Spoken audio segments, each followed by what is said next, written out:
నమస్తే.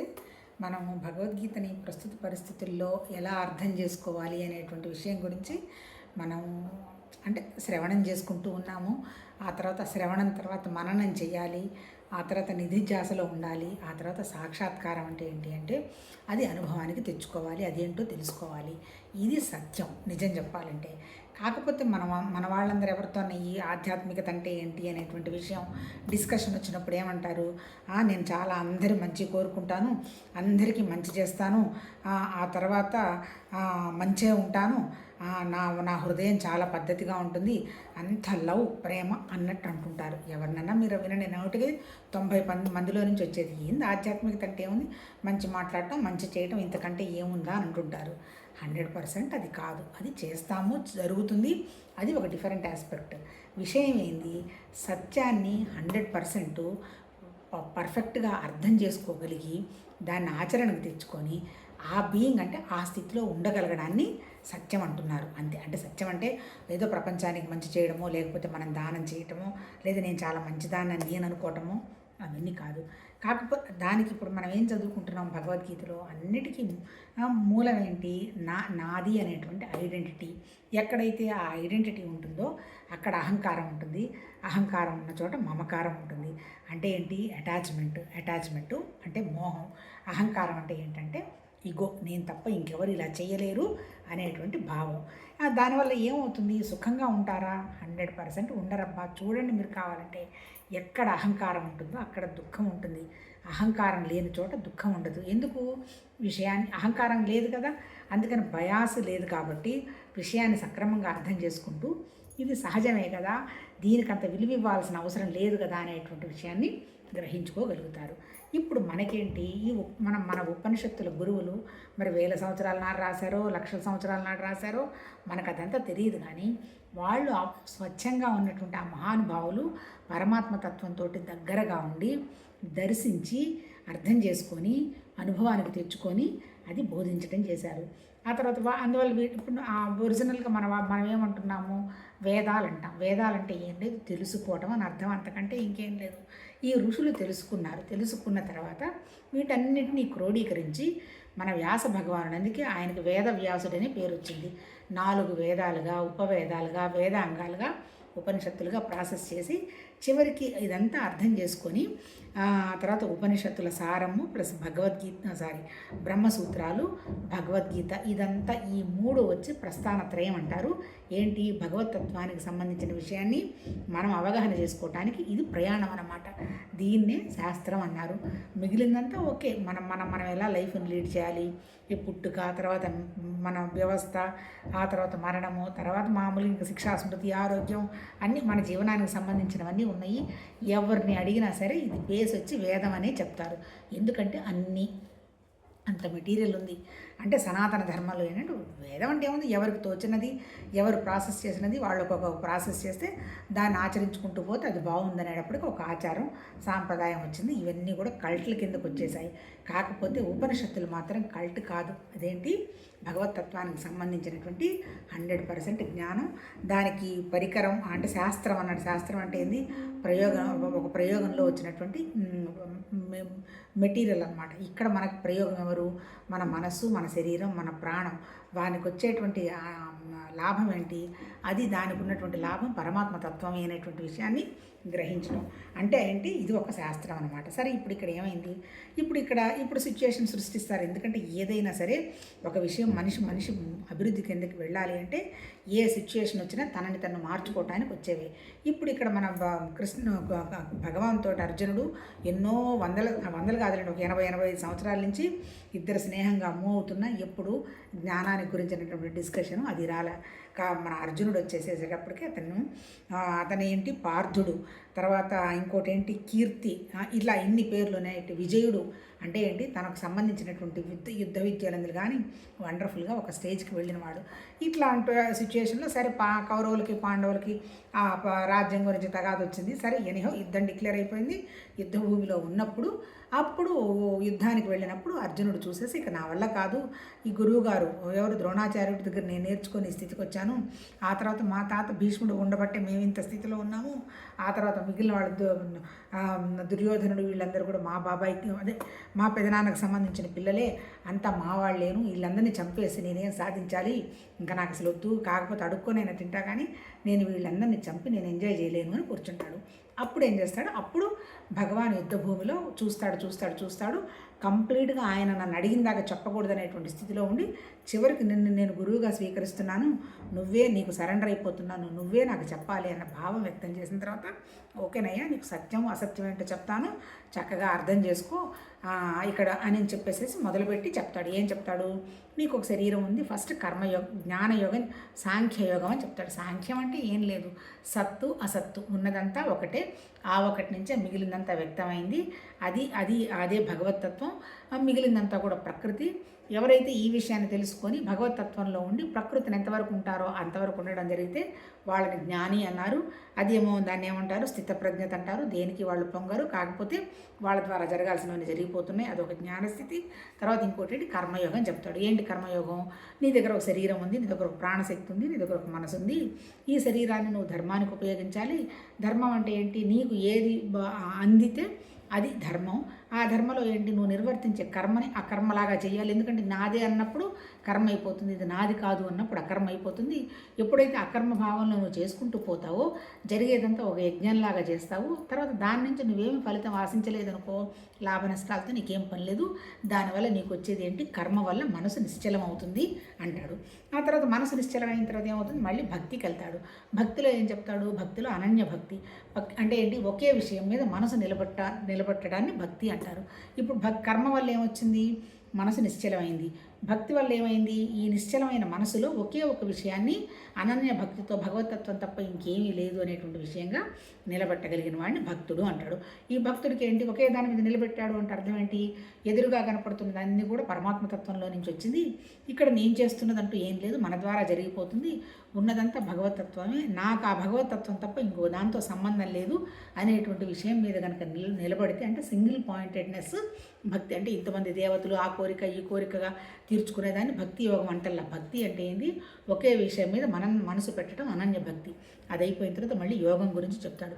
యోగం అంటే ఏంటి, నీ దగ్గర ఇంద్రియాలు ఉన్నాయి, మనసు ఉన్నాయి, దీన్ని తీసుకొచ్చి నువ్వు రెగ్యులేట్ చేసి నీ దగ్గర పెట్టుకోవాలి. అంటే ఏంటి, నీ మనసును నువ్వు కంట్రోల్ పెట్టుకునేటువంటి పొజిషన్కి నువ్వు రాగలగడాన్ని యోగం అన్నాడు. అంతే కదా, మనసును కంట్రోల్ పెట్టుకున్నప్పుడే కదా నువ్వు కర్మను భగవతత్వం లాగా చేస్తావు, ఆ తర్వాత భక్తి తీసుకెళ్ళి ఒకదాని మీద నిలబడతావు. ఈ 3 యోగాలు చెప్పిన తర్వాత ఇప్పుడు 4వ యోగం జ్ఞానయోగం చెప్తున్నాడు. 1 నుంచి 6 వరకేమో కర్మ వాటికి సంబంధించి చెప్పాడు, 7 నుంచి 12 వరకేమో భక్తి యోగం గురించి చెప్పాడు. ఇప్పుడు 13 నుంచి 18 వరకు జ్ఞానయోగం గురించి చెప్తున్నాడు. కాకపోతే ఆ 2 యోగాల కంటే కూడా కొంచెం అర్థం చేసుకోవటం ఈ జ్ఞానయోగం కొంచెం మనకంత శక్తి లేదేమో మనకు తెలియదు, కానీ కొంచెం అవగాహనకి కొంచెం 1-2 సార్లు వినాలని అనిపిస్తుంది. తర్వాత ఈ పుస్తకం మనం చెప్పుకుంటున్న ఈ చిన్న పుస్తకంలో కూడా పెద్దగా తాత్పర్యరహితంగా పెద్దగా లేదు, ఊరికి జస్ట్ ట్రాన్స్లేషనే ఉంది. ఎనిహో ఇప్పుడు జ్ఞానం అంటే ఏంటి, ఇప్పుడు అంతకుముందు ఏం చెప్తున్నాడు, విశ్వరూప సందర్శనము, అంతకుముందు విభూతి యోగం, ఆ తర్వాత భక్తి యోగం, ఆ తర్వాత జ్ఞాన విజ్ఞాన యోగం, ఆ తర్వాత అక్షర పరబ్రహ్మ యోగం, తర్వాత ఆత్మ సంయమ యోగం, ఆ తర్వాత కర్మ సన్యాస యోగం, ఆ తర్వాత జ్ఞాన సన్యాస యోగం, తర్వాత సాంఖ్యయోగం, తర్వాత అర్జునుడు విషాద యోగం. అంటే మొట్టమొదటి అర్జునుడు విషాద యోగం దగ్గర నుంచి మొదలుపెట్టి ఇప్పుడు మనం జ్ఞానయోగం దగ్గరికి వచ్చినాము. ఈ మొత్తంలో చెప్పిన కాన్సెప్ట్ ఏంది, ఉన్నదంతా ఒకే రకమైనటువంటి నిరాకారమైనటువంటి భగవతత్వం. ఆ శక్తిలో నుంచి ప్రకృతి అంటే ఏంటి, పంచభూతాలు, అష్టప్రకృతి అంటే మనసు బుద్ధి అహంకారం దాంతో వ్యక్తమైంది, దాంతోపాటు జీవ చైతన్యం కూడా వ్యక్తమైంది. అంటే ఏంటి, ఈ జీవ చైతన్యం అష్టప్రకృతులు ఇదంతా కూడా ప్రకృతేను. ఈ ప్రకృతి అంటే ఏంటి, ఏదో చేసుకుంటుంది, పోతుంది, వెళ్ళిపోతుంది, కానీ నిరాకారమైనటువంటి భగవతత్వం మాత్రం మారదు అనేది ప్రిన్సిపల్. మరి నువ్వు ఈ సత్యాన్ని నువ్వు తెలుసుకోవాలి అంటే నువ్వు నీ మనసుని సింగిల్ పాయింటెడ్నెస్కి రావాలి, ఆ తర్వాత నీ మనసు నిశ్చలం కావాలి, నీ ఇంద్రియాల మీద నీకు హోల్డ్ రావాలి. ఇంతవరకు చెప్పడం జరిగింది. ఇప్పుడు ఇక్కడ 13వ దాంట్లో ఏమంటున్నాడు, ఇంతవరకు ఇప్పుడు అర్జునుడికి చెప్పిన విషయం అంతా అర్థమైంది. ఇంకా అడుగుతున్నాడు, నాకు ఇంకా విశ్వరూపం చూపించావు అంతా ఉంది, ఇంకా నాకు జ్ఞానం అంటే ఏంటి అనేది సరైన అవగాహనకు రావడం లేదు, దాని గురించి నాకు చెప్పు అని అడిగినప్పుడు ఇప్పుడు జ్ఞానయోగం 13 చెప్తున్నాడు. మళ్ళీ ఎందుకు నాకు కూడా పెద్దగా సాటిస్ఫాక్షన్ అనిపించలేదు. మళ్ళీ ఆల్రెడీ మనం ఒక 5-6 చదువుకున్నాం, కానీ మళ్ళీ మొట్టమొదటి నుంచి మళ్ళీ చూసుకుంటే బాగుంటుందేమో అని అనిపిస్తుంది. మొదటిది చదువుతాము. కౌంతేయ, ఈ శరీరాన్ని క్షేత్రము అని పేర్కొందురు. ఈ క్షేత్రాన్ని గురించిన వారిని క్షేత్రజ్ఞుడు అని తత్వం తెలిసిన జ్ఞానులు తెలుపుదురు. అప్పుడు భగవాన్ ఏం చెప్తున్నాడు, సరేనయ్యా విను చెప్తాను. ఇప్పుడు నువ్వు నడుపుతున్నటువంటి ఈ శరీరం ఉంది కదా, దీన్ని క్షేత్రం అంటారు. అసలు క్షేత్రం ఉంది అని తెలిసిన వాడెవరు? క్షేత్రజ్ఞుడు, అంతే కదా. ఇప్పుడు నేనున్నాను ఎవరికి తెలుస్తుంది? నా మనసుకు తెలుస్తుందో, నా చైతన్యానికి తెలుస్తుందో, నా ప్రాణానికి తెలుస్తుందో? పేర్లు తీసి పక్కన పెట్టేస్తే నేనున్నాను అనేటువంటి విషయం నాకు తెలుస్తుంది, నేను మాట్లాడుతున్నాను అనేటువంటి విషయం నాకు తెలుస్తుంది. అంటే ఏంటి? ఈ క్షేత్రాన్ని గురించి ఎరిగిన వాడిని అంటే ఏంటి? ఇప్పుడు నాకు తెలుసు అనేటువంటి నా మనసులో ఉన్నటువంటి ఈ భగవతత్వాన్ని క్షేత్రజ్ఞుడు అంటారు. అంటే క్షేత్రం అంటే నా శరీరం, నేను నా క్షేత్రం ఉందనేటువంటి విషయం ఎవరికైతే అవగాహన ఉంటుందో అది క్షేత్రజ్ఞుడు. అంటే ఏంటి? మనందరికీ కూడా, మనందరిలో కూడా, మనందరి శరీరాల్లో ఉన్నది క్షేత్రజ్ఞుడే, అంటే భగవతత్వమే. అంటే ప్రతి శరీరంలో ఒక్కొక్క క్షేత్రజ్ఞుడు ఉన్నాడా? లేడు. ఉన్నదంతా నిరాకారమైనటువంటి భగవతత్వం అయినప్పుడు అక్కడొకటి ఎందుకు ఉంటుంది? ప్రతి చోట ఉంటుంది. గోడలో ఉండొచ్చు, దీంట్లో ఉండొచ్చు, బల్బులో ఉండొచ్చు. అంటే ఏంటి? వ్యక్తమైన అవ్యక్తమైన ప్రతి దాంట్లో ఉన్నది ఆ నిరాకారమైనటువంటి భగవతత్వమే. ఇప్పుడు నేను మాట్లాడుతున్నదేమో క్షేత్రం, మాట్లాడుతున్నానని నాకు తెలుస్తున్నదేమో క్షేత్రజ్ఞుడు అంటాడు.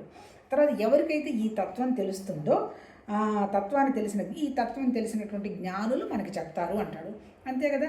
ఇప్పుడు ఈ భగవద్గీతలో మరి భగవాన్ కదా బోధిస్తున్నాడు. భగవాన్ అంటే పరమాత్మతత్వం తెలిసినటువంటి పరమాత్మతత్వం అంటే భగవాన్ జ్ఞానమే కదా. ఆ జ్ఞానం మనకు అందిస్తున్నారన్నమాట. అందుకని క్షేత్రం అంటే శరీరం, క్షేత్రం ఉన్నది అని తెలిసిన లోపల ఉన్నటువంటి విషయం క్షేత్రజ్ఞత. అది ఎవరైతే దాని గురించినటువంటి అవగాహన ఉంటుందో అది జ్ఞానము, అది తెలిసిన వాళ్ళు బోధిస్తున్నది సబ్జెక్టు అని చెప్తున్నారు. ఆ తర్వాత రెండోది ఏం చెప్తున్నాడు, అర్జున, అన్ని క్షేత్రములందున్న క్షేత్రజ్ఞుడును అనగా జీవాత్మను నేనే అని తెలుసుకున్నాము. అంటే ఏంటి? ఒకళ్ళ దగ్గర క్షేత్రజ్ఞుడుని ఇంకో చోట క్షేత్రజ్ఞుడు ఉన్నాడు అనేటువంటిది లేదు. ప్రాణం ఉన్నటువంటి ప్రతి దాంట్లో ఉన్న జీవ చైతన్యం భగవతత్వమే, నేనేనే అంటున్నాడు. అంటే ఏంటి? మన దగ్గర ఉన్న భగవతత్వమే అవతల వాళ్ళ దగ్గర కూడా ఉంది. వాళ్ళు వేరు, మనం వేరు కాదు అనేటువంటి ప్రిన్సిపులే భగవతత్వం భగవద్గీతలో చెప్పటం జరుగుతుంది. క్షేత్రజ్ఞులకు సంబంధించిన జ్ఞానం అనగా వికారసహిత అంటే క్షేత్రజ్ఞులకు సంబంధించిన జ్ఞానం అనగా అంటే ఏంది? ఇప్పుడు మనకు సంబంధించినటువంటి జ్ఞానం ఏంటి? మన దగ్గర 3 ప్రకృతులు ఉన్నాయి, అంతే కదా. సత్వగుణం ఉంది, తమో గుణం ఉంది, రజోగుణం ఉంది. మనం కాదు, ఈ భూమి మీద పుట్టిన ప్రతి జీవిలో అవే ఉన్నాయి. కాకపోతే వాళ్ళ మానసిక స్థితి నుంచి కొంచెం ఎక్కువ, కొంచెం తక్కువ. అంటే ఏంటి? ఈ భూమి మీద పుట్టిన ప్రతి జీవి నిద్రపోవాల్సిందే, నిద్రపోతాడు. నిద్రపోకపోతే కష్టం. ఎక్కడన్నా మరి యోగం చేసి నిద్రపోకూడదని ఏమన్నా చేసిన వాళ్ళు ఎవరో ఉన్నారో మనకు తెలియదు, కానీ వాళ్ళు కూడా 1-2 గంటలు నిద్రపోకుండా ఉండరు. అంటే ఏంటి? తమో గుణం ఉన్నది. రెండోది ఏంటి? రజోగుణం ఉన్నంతసేపు ఏంటి? మన ప్రాణం ఊపిరి తీసుకుంటూ ఉంటుంది, మన మనసు ఆలోచన చేస్తుంది. ఎప్పుడైతే కొద్దో గొప్ప ఈ ఊపిరి ఆలోచన ఉంటుంది కాబట్టి మన ప్రాణశక్తి కొంత ఖర్చు అవుతుంది. మన ఖర్చైన ప్రాణశక్తికి మనం ఆహారం ద్వారా దాహం దావా ఇవ్వాల్సింది. ఎక్కువ ప్రాణశక్తి ఖర్చు అయిన వాళ్ళకి ఎక్కువ ఆహారం, ఎక్కువ నీళ్ళు అవసరమైతే వాళ్ళ ప్రాణశక్తిని అనవసరపు విషయాలకు వెళ్లకుండా కేవలం భగవతత్వంలోనే ఉండడం జరిగినప్పుడు కొంత ప్రాణశక్తిని ఉపయోగించుకోవచ్చు. అప్పుడైనా సరే ఆహారం, దాహం అవసరమైపోతుంది. అంటే ఏంటి?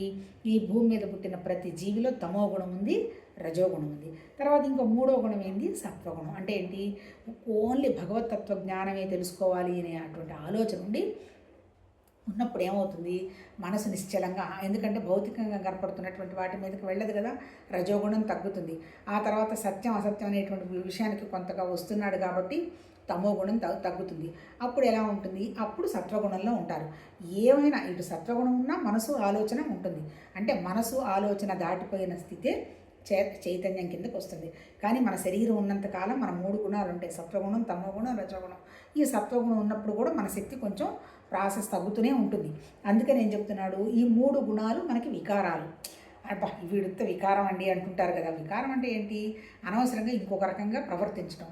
అలా అనవసరంగా ఇంకొక రకంగా ప్రవర్తించేది దేనివల్ల ప్రవర్తిస్తాం మనం? మనకున్నటువంటి వికారం వల్ల ప్రవర్తిస్తాం. అంటే ఏంటి? ఈ వికారం అంటే ఏంటి? మన గుణాలే.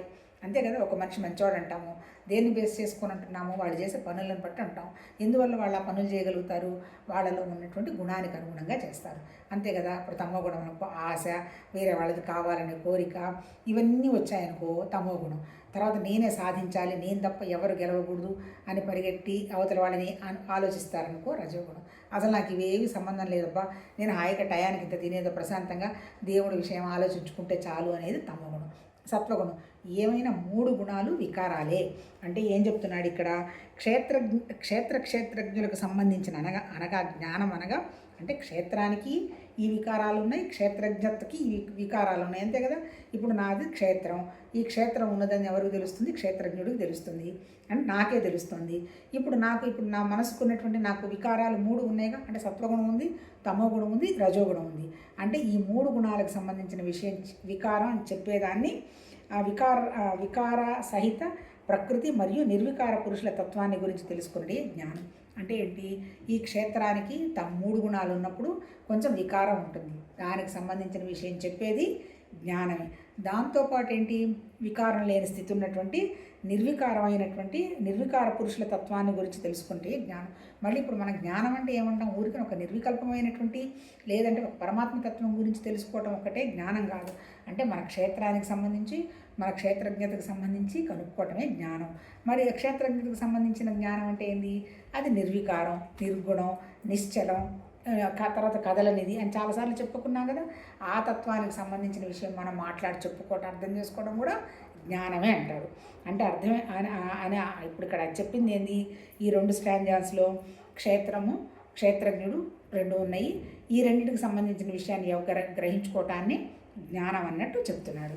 తర్వాత 3వది ఏంటాడు? క్షేత్రం అనగానేమి, అది ఎట్లుండును, దాని వికారాలేవి, తర్వాత ఆ వికారాలు దేని నుండి ఏర్పడినవి, అట్లే క్షేత్రజ్ఞుడనగా ఎవరు, అతని ప్రభావం ఏంటి, ఆ వివరాలన్నింటినీ సంక్షిప్తంగా తెలిపదని వినుము అంటున్నాడు.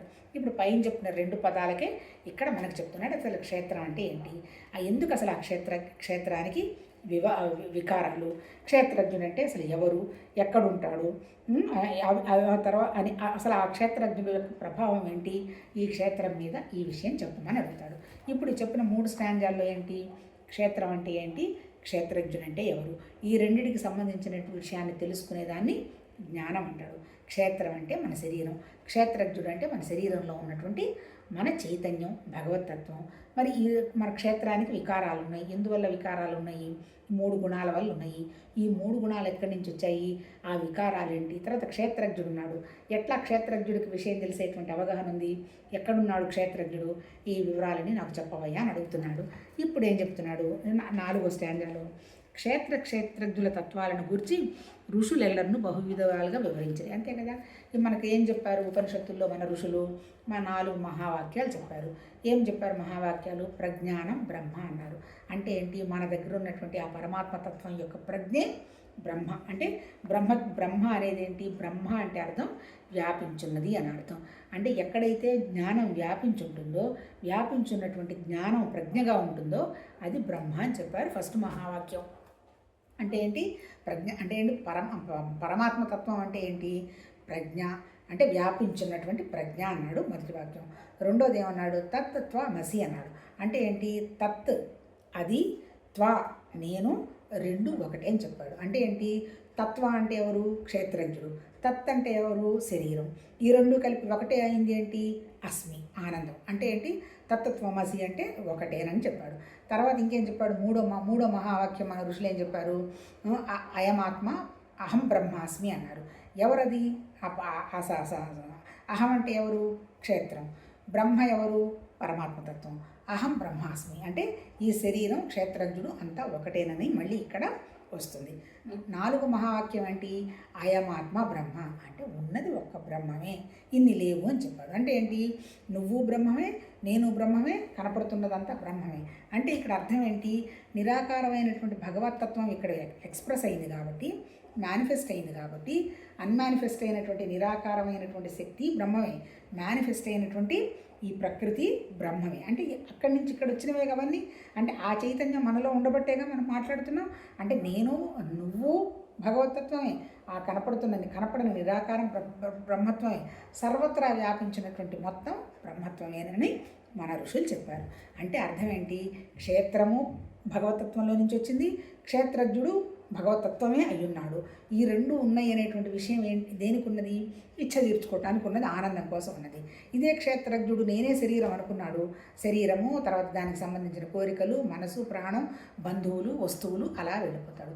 ఇదే క్షేత్రజ్ఞుడు కాదు, నేను శరీరానికే సంబంధం లేదు, నేను పరమాత్మతత్వం నుంచి వచ్చినటువంటి భగవతత్వం, ఈ శరీరం అనేది నాకు జస్ట్ ఒక పరికరం, ఇదేదో పని కోసం పరమాత్మతత్వం కోసం వాడబడుతుంది అని అనుకున్నప్పుడు క్షేత్రజ్ఞుడు ఎక్కడ ఉంటాడు? భగవతత్వం అనేటువంటి విషయాన్ని గ్రహించుంటాడు. అంటే ఏంటి? మధ్యలో ఉన్నటువంటి మన మనస్సే పరమాత్మతత్వంతో లింక్ అయితే భగవతత్వం, శరీరంతో లింక్ అయితే మనసు. ఇంతకంటే ఇంకేం లేదబ్బా. ఈ విషయమే మన ఋషులు మనకు చెప్పారు. ఆ తర్వాత ఇంకేం చెప్తున్నారు? అట్లే బ్రహ్మసూత్ర పదాలు కూడా నిశ్చయాత్మకముగా సహేతుముగా తేటతెల్లం కాబడింది. మాట్లాడుకున్నాం కదా. ఫస్ట్ ఏమిటి? ఉపనిషత్తులు అయిపోయిన తర్వాత సారాన్నంతా గ్రహించి సూత్రాల్లాగా చెప్పటం జరిగింది, బ్రహ్మసూత్రాలు. మూడోది వచ్చి భగవద్గీత. ఈ మూడిటికి అర్థం ఏంటి? ఉపనిషత్తుల సారం వచ్చి ప్రిన్సిపల్, బ్రహ్మసూత్రాలు వచ్చి మన ప్రాక్టీసు, మననం చేసుకోవటం. మూడోది వచ్చి భగవద్గీత వచ్చి మనం దాన్ని మనం అనుభూతిలోకి తెచ్చుకోవటం. అంతే కదా. ఇప్పుడు చదువుతున్నప్పుడే మనకు తెలుస్తోంది కదా, అనుభవంలోకి తెచ్చుకోవటం. ఈ అనుభవంలోకి తెచ్చుకోవాలంటే ముందు శ్రవణం చేసి అర్థం చేసుకోవాలి, దాన్ని బాగా మనం మనసుకు పట్టించుకోవాలి, అదే నిధిధ్యాస ఆ స్థితిలో ఉండాలి. ఓహో ఇదే తప్ప ఇంకొకటి లేదు, నేను అది ఒకటే కదా, ఈ జరుగుతున్నదంతా భగవతత్వ భావం అనేటువంటి నిరాకారమైనటువంటి అదేమంటారు బ్రహ్మాకార వృత్తిలో ఉండి ఆ వృత్తి కూడా దాటిపోయిన తర్వాత అది మనమేననేటువంటి విషయాన్ని గ్రహించడం, అంటే బీయింగ్ స్టేట్నే సాక్షాత్కారం అని చెప్పడం జరిగింది. ఇప్పుడు ఇక్కడ ఏం చెప్తున్నాడు? ఇప్పుడు ఇంక మనం 5కి వద్దాం. ఇప్పుడు అసలు క్షేత్రంలోకి ఏమేమి ఉన్నాయి అనేటువంటి విషయాన్ని చెప్తున్నాడు ఇక్కడ. పంచమహాభూతాలు, అహంకారం, బుద్ధి, మూల ప్రకృతియు, అట్లే దశేంద్రియాలు, మనస్సు, పంచేంద్రియ గ్రాహ్య విషయాలు, ఇదంతా కూడా క్షేత్రం గురించి చెప్తున్నాడు. ఇప్పుడు ఏం చెప్పాడు? మనకు చెప్పిన దాంట్లో క్షేత్రం అంటే ఏంటో చెప్పు, క్షేత్రానికి ఉన్న వికారాలు చెప్పు, తర్వాత క్షేత్రజ్ఞుడు ఎవరో చెప్పు, క్షేత్రజ్ఞుడు ఎట్లా వ్యాపించున్నాడో చెప్పు అని అడిగాడు కదా. ఇప్పుడు ఇక్కడ ఏం చెప్తున్నాడు? క్షేత్రం అంటే ఏంటో చెప్తున్నాడు. మన క్షేత్రం అంటే ఏంటి? ముఖ్యంగా మన కంటికి కనపడుతున్నవి 5 పంచభూతాలు మన క్షేత్రం. వాటితో పాటు ఏంటి? అహంకారం, బుద్ధి, అంతకుముందు చెప్పుకున్నాడు కదా, మనసు, బుద్ధి, అహంకారం అని అక్కడ చెప్పడం జరిగింది. ఇప్పుడు ఇక్కడ ఏం చెప్తున్నాడు? మనసు, అహంకారం, బుద్ధి అని ఇక్కడ మూల ప్రకృతి అన్నాడు. మూల ప్రకృతి అంటే ఎక్కడి నుంచి వ్యక్తమైందో వచ్చిందో అది కూడా అష్ట ప్రకృతులు అన్నమాట. ఈ అష్ట ప్రకృతులు 8 ప్లస్ వాటితో పాటు ఏంటి? దశేంద్రియాలు అన్నాడు. దశేంద్రియాలంటే 10 ఇంద్రియాలు. ఏంటి? 5 జ్ఞానేంద్రియాలు, 5 కర్మేంద్రియాలు. ఇప్పుడు ఎన్ని అయినాయి? 5 కర్మేంద్రియాలు, 5 జ్ఞానేంద్రియాలు 10 అయితే, తర్వాత అష్టప్రకృతులు పంచభూతాలతో కూడా ఈ 3 కలిపి 8 అయితే 10, 8 ఎన్ని 18 అయినాయి. తర్వాత ఇంకేమన్నాడు? తర్వాత మనస్సు, దశేంద్రియాలతో పాటు మనస్సు అంటే 11. పంచేంద్రియ గ్రాహ్య విషయాలు అంటే ఏంటి? ఈ పంచేంద్రియాలను మనం గ్రహించేది వేటితో గ్రహిస్తాడు అంటే ఏంటి? మన పంచభూతాలకు ఉన్నటువంటి ధర్మం ఏంటి? పొటెన్షియాలిటీ ఏంటి? భూమికేమో వాసన చూసే లక్షణం ఉంది, నీళ్లకేమో రుచి చూసే లక్షణం ఉంది, అగ్నికేమో మూడోది, అగ్నికేమో కంటితో చూసే లక్షణం ఉంది రూపం, 4వది వాయువుకేమో స్పర్శ గాలి అనుభవించే లక్షణం ఉంది, 5 ఆకాశానికి ఏంటి? శబ్దం వ్యక్తమయ్యే లక్షణం ఉంది. అంటే ఏంటి? ఎక్స్క్యూజ్ మీ, ఈ పంచభూతాల్లో ఉన్నటువంటి పొటెన్షియాలిటీ ఏంది? శబ్ద, స్పర్శ, రూప, రస, గంధ, ఈ 5 క్వాలిటీస్ ఉన్నాయి. ఈ 5 ఇప్పుడు ఇక్కడ ఏం చెప్తున్నాడు? మొత్తం టోటల్గా ఎన్ని చెప్తున్నాడు? మన క్షేత్రానికి ఉన్నటువంటి లక్షణాలు, మన క్షేత్రానికి ఉన్నటువంటి పొటెన్షియాలిటీ, మన క్షేత్రానికి 5 పంచభూతాల లక్షణాలు ఉన్నాయి, వాటితో పాటు 3 ప్రకృతులు ఉన్నాయి. ఏంటి? టోటల్గా వచ్చి అష్ట ప్రకృతులు, మనసు, బుద్ధి, మూల ప్రకృతి 8.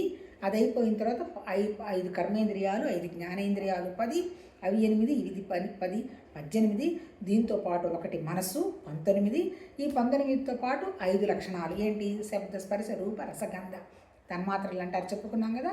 అంటే ఏంటి? పంచేంద్రియాలు, జ్ఞానేంద్రియాలు, కర్మేంద్రియాలు కాక ఈ 5 శబ్ద స్పర్శ రూప రసగంధాలు 5 కలిపి మొత్తం టోటల్గా మన శరీరానికి మన క్షేత్రానికి 24 రకాల తత్వాలు ఉన్నాయి, 24 లక్షణాలు ఉన్నాయి. అంటే ఏంటి, 24 లక్షణాలతోటి అసెంబుల్డ్. అంటే ఏంటి, ఒక లక్షణం అంతా అతికించినటువంటిది మన బాడీ. ఇది ఒక అసెంబ్లీ అనమాట. అసెంబ్లీ అర్థమైంది, రకరకాల మనుషులు ఉంటారు కదా. ఇప్పుడు మన శరీరంలో కూడా రకరకాల అసెంబ్లీలు ఏమున్నాయి. ముక్కు ఉంటుంది, దాని వాసన చూడటమే తెలుస్తుంది, మిగిలిన ఏం పట్టించుకోదు. పిచ్చి వాసనైనా చూడదు, చెడ్డ వాసన అయినా దానికేం తెలియదు. మనసు సజెషన్ ఇచ్చిన దాన్ని బట్టే చూస్తుంది. కళ్ళు 10,000 అయినా చూస్తాయి, 10 కోట్లైనా చూస్తాయి, 10 లక్షలైనా చూస్తాయి. ఏదని స్పెసిఫిక్గా దానికి తెలియదు. అది మళ్ళీ మనసు సజెస్ట్ చేస్తేనే చూస్తుంది. అట్లాగే నోరు రుచి చూస్తుంది, దానికి రుచికి పెద్ద తేడా లేదు. నీళ్లు ఉన్నాయి కదా, ఏదైనా ఒకటి కానీ ఉప్పుగా ఉందో పుల్లగా ఉందో చేదుగా ఉందని మళ్ళీ సజెస్ట్ చేసేది మనసు. అట్లాగే గాలి మోసుకొని వస్తుంటుంది, గాలి పిచ్చి వాసనైనా మంచి వాసనైనా దానికి తేడా లేదు. వెనక మనసు చెప్తుంది, మంచి మల్లెపూల వాసన భలే ఉంది అంటుంది. మళ్ళీ చెప్తుంది, నువ్వు ఎప్పుడెప్పుడో తిన్నావు, నీ జ్ఞాపకాలు ఉన్నాయి, మామిడి పండు వాసన వండర్ఫుల్గా ఉందని మనసు సజెస్ట్ చేస్తుంది. అట్లాగే చెవులు ఏ శబ్దాన్నైనా వింటాయి, దానికి పెద్ద తేడా తెలియదు. కానీ నువ్వు వింటున్న శబ్దం గంట కొట్టే శబ్దమా, లేక భగవతత్వానికి సంబంధించిన శబ్దమా, లేకపోతే సినిమా పాటలా అని సజెస్ట్ చేసేది మన మనస్సు. అంటే అర్థం ఏంటి, మన ఈ క్షేత్రానికి, మన ఈ శరీరానికి 24 తత్వాలు ఉన్నాయి. అంటే 24 లక్షణాలు ఉన్నాయి. 24 లక్షణాలతోటి అసెంబుల్ అయింది మన శరీరం అని చెప్పి చెప్తున్నాడు.